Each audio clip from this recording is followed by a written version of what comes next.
ఇప్పుడే మన మన్మోహన్ సింగ్ గారు ఫైనాన్స్ మినిస్టర్ ఉన్నప్పుడు ఈ నిబంధనలు పెట్టేసి ఈ నాన్ పర్ఫార్మింగ్ అసెట్స్ అంటే ఒక సంవత్సరం కంటే పైబడి కనీస వడ్డీ కూడా రాకుండా ఉండే అప్పులు ఏవైతే ఉన్నాయో మనం బ్యాంకులు ఇచ్చిన అప్పులను నాన్ పర్ఫార్మింగ్ అసెట్స్గా పరిగణించి దాన్ని మన ఆస్తి అప్పుల పట్టిలో ఆస్తిగా మనం చూపించకూడదు. మనం ఎవరికైనా అప్పు ఇచ్చినప్పుడు మనకు రావాల్సింది కాబట్టి ఆస్తిగా చూపిస్తాం కదా, దాన్ని ఆస్తిగా చూపించకూడదు అని చెప్పేసి అన్నాడు.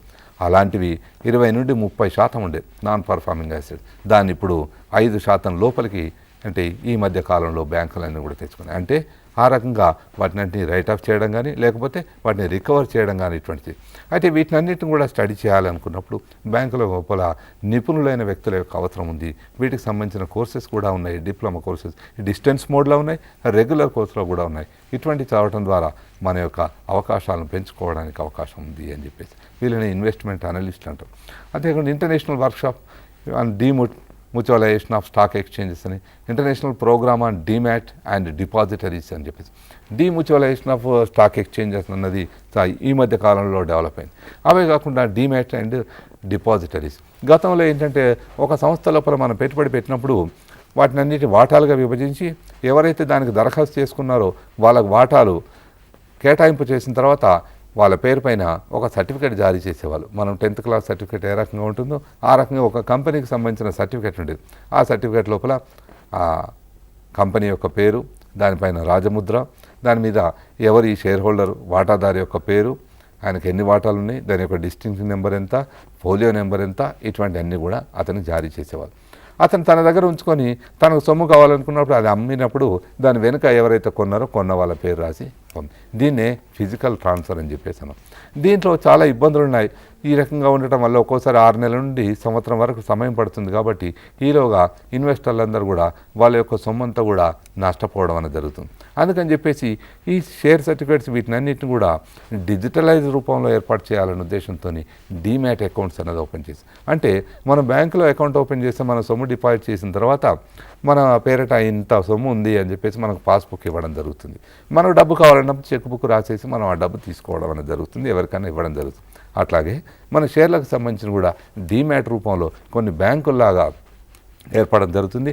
దాంట్లో మన షేర్ సర్టిఫికేట్స్ అన్నీ అక్కడ ఇచ్చేస్తే వాటిని రద్దు చేసేసి మనకు ఒక పాస్బుక్ రూపంలో మనకు ఇచ్చి దీంట్లో మీ పేరిట ఇన్ని ఉన్నాయి, మీ పేరిట ఇన్ఫోసిస్కి సంబంధించిన ఒక 50 షేర్లు ఉన్నాయి, ఏసీసీకి సంబంధించి ఒక 100 షేర్లు ఉన్నాయి, ఇట్లా వేరు కంపెనీలకు సంబంధించి అపోలో టైర్కి సంబంధించిన ఒక 200 షేర్లు ఉన్నాయి, హిందుస్థాన్ లివరీ ఒక 50 షేర్లు ఉన్నాయని రాసి ఇవ్వడం జరుగుతుంది. మనం అవసరం ఉన్నప్పుడు అమ్మాలనుకున్నప్పుడు దానికి డెలివరీ ఇన్స్ట్రక్షన్ అంటే ఒక చెక్ బుక్ లాంటిది ఉంటుంది, దాన్ని రాసి ఇట్లాంటి వాటికి అన్నిటి గురించి కూడా మనం స్టడీ చేయడం కోసం మనకు కామర్స్ వాళ్ళకు చాలా చక్కటి అవకాశాలు ఉన్నాయి. ఇవి మెయింటైన్ చేయడం కోసం ఏంటంటే వాటిని డిపాజిటరీస్ అని చెప్పేసి అన్నాం. వీటిని అన్నిటినీ మెయింటైన్ చేయడం కోసం 2 సంస్థలు ఉన్నాయి, ఎన్ఎస్డిఎల్ అని, సిఎస్డిఎల్ అని చెప్పి. వాటికి అనుబంధంగా చాలా బ్యాంకులు మరియు ఇతర సంస్థలు డిపాజిటరీస్గా ఏర్పాటు కావడం జరిగింది. వాటి ద్వారా మనం అకౌంట్స్ ఓపెన్ చేస్తాం. కాబట్టి ఇటువంటి వాటి గురించి కొంచెం స్టడీ చేయడం ద్వారా మనకి ఫైనాన్షియల్ మార్కెట్లో చాలా చక్కటి అవకాశాలు డెవలప్ కావడానికి అవకాశం ఉంది. International programmes on financial markets ఇటువంటివన్నీ కూడా కొద్ది కాలం, చాలా తక్కువ కాల పరిమితి, అంటే 10 రోజులు, 15 రోజులు, 20 రోజులు ఇట్లాంటి కాల పరిమితి లోపల వీళ్ళకు ట్రైనింగ్ ఇవ్వడం జరుగుతుంది. International programme on surveillance, risk management and security settlement, international programme on security market operations. Security market operations అనేది కాంప్లెక్స్గా ఉంటుంది కాబట్టి వాటికి సంబంధించిన పూర్తి ట్రైనింగ్ ప్రోగ్రామ్. ఇటువంటి వాటిలో కూడా మనం పార్టిసిపేట్ అయిపోయి ఇటువంటిది మనకు ఒక సర్టిఫికేట్ కనుక సర్టిఫికేటే కాకుండా నాలెడ్జ్ కూడా మనం సంపాదించగలిగినప్పుడు ఈ ఫైనాన్షియల్ మార్కెట్ లోపల మనకు చక్కటి అవకాశాలన్నీ ఉన్నాయి. ఇటువంటి ట్రైనింగ్ ప్రోగ్రామ్స్ అన్నీ కూడా national stock exchange, Bombay stock exchange, మిగతా కొన్ని యూనివర్సిటీస్ కూడా ట్రైనింగ్ ఇవ్వడం అనేది జరుగుతూ ఉంది. ఇవి డిస్టెన్స్ మోడ్లో ఉన్నాయి, రెగ్యులర్ మోడ్లో కూడా సర్టిఫికేట్స్ అవార్డు చేయడం జరుగుతుంది. కాబట్టి మ్యూచువల్ ఫండ్స్ గురించి స్టడీ చేయడం కోసము సపరేట్గా కోర్సెస్ కూడా ఉన్నాయి. దీని ఫీజులు కూడా 2,000 నుంచి కొన్ని 15,000, 20,000, 30,000, 50,000 వరకు కూడా ఫీజులు ఉన్నాయి. అట్లాగే పోర్ట్ఫోలియో అండ్ రిస్క్ అనాలిసిస్ సంబంధించినవి, risk management and financial engineering and value maximisation అని, surveillance, risk management and security settlement అని, టెక్నికల్ అనాలిసిస్ అని, అంటే ఇవన్నీ కూడా మొత్తం స్టాక్ మార్కెట్కి సంబంధించింది. స్టాక్ మార్కెట్ మొత్తం నడవాలన్నప్పుడు కొన్ని లక్షలాది మంది దాంట్లో పనిచేయడం అనేది జరుగుతూ ఉంటుంది. కాబట్టి ఈ పోర్ట్ఫోలియో రిస్క్ అనాలిసిస్ కానీ, మ్యూచువల్ ఫండ్ మేనేజ్మెంట్ కానీ, రిస్క్ మేనేజ్మెంట్ కానీ ఇటువంటి వాటి మీద అన్నిట్లో చేయాలంటే కామర్స్ చదివిన వాళ్ళకు చాలా అవకాశాలు అనేవి ఎక్కువగా ఉన్నాయి. ఇవే కాకుండా ఇంకా క్రెడిట్ రేటింగ్ ఏజెన్సీస్ అని చెప్పేసి ఉన్నాయి. క్రెడిట్ రేటింగ్ ఏజెన్సీస్ లోపల ఒక్కొక్క దానికి కొన్ని గ్రేడింగ్ ఇవ్వడం అనేది జరుగుతుంది. ఇప్పుడు మీరు 10th పాస్ అయిన వాళ్ళకు A grading, B grade, C grade అనేది ఈ రకంగా ఇచ్చారు. అట్లాగే ఇంటర్మీడియట్లో కూడా ఇవ్వడం అనేది, అట్లాగే ఇప్పుడు కళాశాలలు కూడా గ్రేడింగ్ అనేది ఇవ్వడం జరుగుతుంది. కళాశాలలు గ్రేడింగ్ ఇవ్వడం కోసం NAAC అనే సంస్థ ఉంది, ABC అనే గ్రేడ్. అట్లాగే కొన్ని సంస్థలను గ్రేడింగ్ ఇవ్వడం అనేది జరుగుతుంది. మన దేశాలకు గ్రేడింగ్ ఇవ్వడం కూడా జరుగుతుంది. దానికి స్టాండర్డ్ అండ్ పూర్ అనే సంస్థ ఉంది ప్రపంచవ్యాప్తంగా. భారతదేశంలో పెట్టుబడి పెట్టొచ్చా లేదా, భారతదేశంలో పెట్టుబడి పెడితే మనకు తిరిగి రావడానికి అవకాశం ఉందా లేదా, దానికి గ్రేడింగ్ ఇవ్వడం అనేది జరుగుతుంది. రష్యాలో పెట్టొచ్చా, జపాన్లో పెట్టొచ్చా లేదా, చైనాలో పెట్టొచ్చా లేదా అని దేశాలకే గ్రేడింగ్ ఇవ్వడం కాకుండా కొన్ని సంస్థలకు అంటే కంపెనీలకు కూడా గ్రేడింగ్ ఇవ్వడం అనేది జరుగుతూ ఉంది. కంపెనీలకు గ్రేడింగ్ ఇచ్చేటప్పుడు మనం చాలా రకాలైన కంపెనీలు ఉన్నాయి. చాలా రకాలైన కంపెనీలు అంటే మనం హిందుస్థాన్ లీవర్ అనే సంస్థ ఉంది. హిందుస్థాన్ లీవర్ అనే సంస్థ లోపల పెట్టుబడి పెట్టొచ్చా లేదా, దానికి అప్పు ఇవ్వచ్చా లేదా, ఆ గ్రేడింగ్ను బట్టి బ్యాంకులు అప్పు ఇవ్వడం లేదా ఇన్వెస్టర్లు దాని లోపల ఆ వాటర్ లోపల పెట్టుబడి పెట్టడం అనేది జరుగుతాం. అట్లాగే ఇంకా వేరే ఏమైనా సంస్థలు కూడా చాలా ఉండవచ్చు. మనకు ఎయిర్లైన్స్ సంబంధించిన సంస్థలు ఉన్నాయి, మళ్ళీ గ్యాస్ బేస్డ్ సంస్థలు ఉన్నాయి. ONGC అనే సంస్థ ఉంది, దాని మీద పెట్టుబడి పెట్టచ్చా లేదా. BHEL అనే సంస్థ ఉంది, దాని మీద పెట్టుబడి పెట్టచ్చా లేదా, పెడితే ఏ రకంగా ఉంటుంది, రిస్క్ ఏ రకంగా ఉంటుంది. ఇట్లా చాలా రకాల పబ్లిక్ రంగ సంస్థలే కాదు, ప్రైవేట్ రంగంలో ఉన్న సంస్థలు కానీ ఇటువంటి వాటన్నిటి కూడా కంప్లీట్గా స్టడీ చేయడం అనేది జరుగుతుంది. పోర్ట్ఫోలియో కూడా ఏ మేరకు ఏ పోర్ట్ఫోలియో ఉంటే మనకు బాగుంటుంది.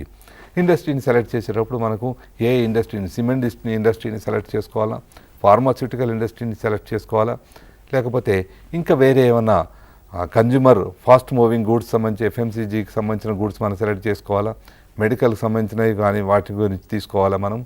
ఇట్లాంటి వాటిని సాఫ్ట్వేర్కి సంబంధించిన ఇండస్ట్రీ సెలెక్ట్ చేసుకోవాలా. సెలెక్ట్ చేసుకున్న తర్వాత ఒకసారి ఇండస్ట్రీని సెలెక్ట్ చేసుకున్న తర్వాత ఇండస్ట్రీ ఫ్యూచర్ ఏ రకంగా ఉన్నది అనలైజ్ చేసి దాంట్లో మళ్ళీ ఏ కంపెనీ లోపల మనం ఇన్వెస్ట్ చేస్తే బాగుంటుంది, ఏవి చాలా బాగా పర్ఫామ్ చేస్తున్నాయి, టాప్ లెవెల్లో పర్ఫామ్ చేస్తున్నవి ఏవి, మీడియం లెవెల్లో పర్ఫామ్ చేస్తున్నవి ఏవి, లో లెవెల్లో పర్ఫామ్ చేస్తున్నవి ఏవి.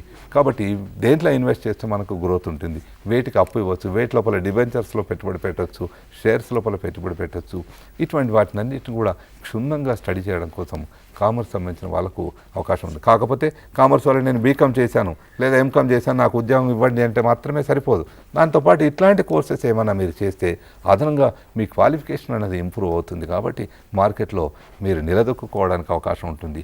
ఒక క్యూలో 1000 మంది ఉన్నారు, 1000 మంది ఎంకామ్ చేసిన వాళ్ళు, బీకామ్ చేసిన వాళ్ళే ఉన్నారు. కానీ ఒక 50 మంది ఇట్లాంటి కోర్స్ చేసిన వాళ్ళు ఉన్నారు. నేచురల్గా ముందుగా మీకు అవకాశం అనేది ఇవ్వడం జరుగుతుంది. ఇవే ఫ్యూచర్స్ ట్రేడింగ్ అనేది ఉంది. ఫ్యూచర్స్ ట్రేడింగ్ అనేది కూడా ఈ మధ్య కాలంలో బాగా డెవలప్ అయిపోయింది.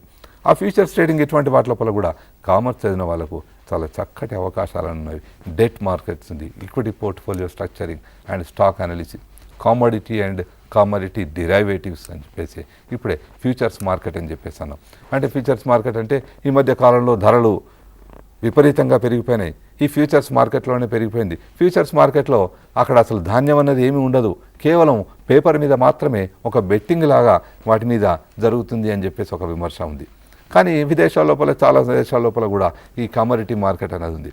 దీని మీద పెట్టుబడి పెట్టేసి డబ్బు సంపాదించడానికి, డబ్బు పోగొట్టడం కూడా జరుగుతుంది అనుకోండి. 2 రకాలుగా ఉన్నా కూడా ఈ మార్కెట్ అనేది చాలా డెవలప్, స్టాక్ మార్కెట్తో దాదాపు సమానంగా ఈ కామోడిటీ మార్కెట్ అనేది డెవలప్ అయింది. కాబట్టి నిపుణుల యొక్క అవసరం అనేది చాలా ఎక్కువగా ఉంది.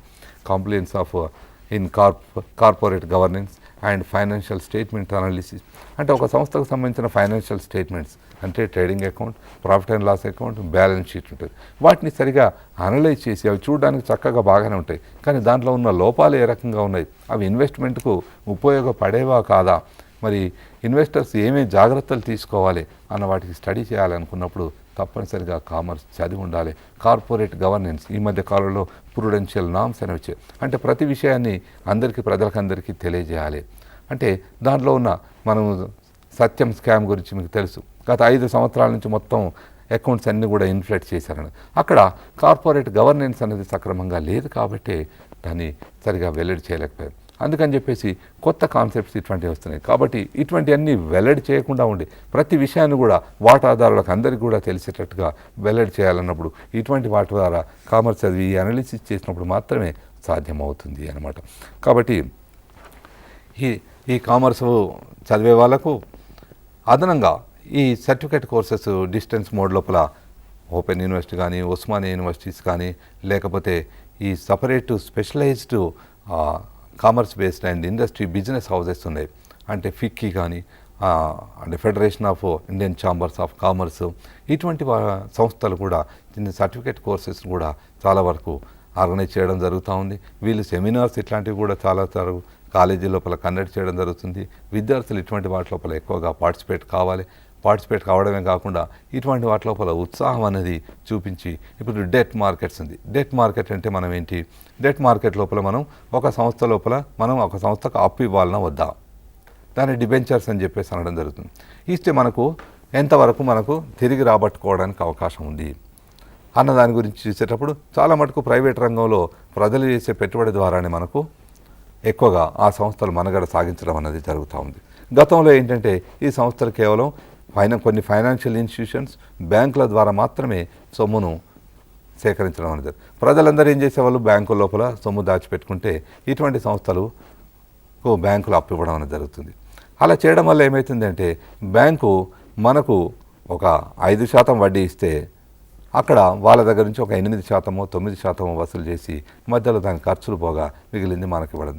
అలా ఈ సంస్థలు ఒక 8 నుంచి 9% లేదా 10% వడ్డీ అంటే ఎక్కువ మొత్తం చెల్లించాల్సి వస్తుంది. అలా బ్యాంకుల నుంచి కాకుండా నేరుగా ప్రజల నుంచి అప్పు పత్రాలు జారీ చేయడం ద్వారా, అంటే డిబెంచర్ పత్రాలు జారీ చేయడం ద్వారా ఈ 5% మొత్తానికి మనలు కనుక రుణ పత్రాలు కనుక పొందడం జరిగితే అప్పుడు ఈ సంస్థకు లాభం అవుతుంది, ఎక్కువ ప్రాఫిటబిలిటీ పెరుగుతుంది అన్న ఉద్దేశంతో అలా చేసేటప్పుడు దాంట్లో ఇన్వెస్ట్ చేయాలా వద్దా అన్న దాని గురించి మనం చర్య తీసుకునేదాన్ని మనం డెట్ మార్కెట్ అని చెప్పేసి అనడం జరుగుతుంది అన్నమాట.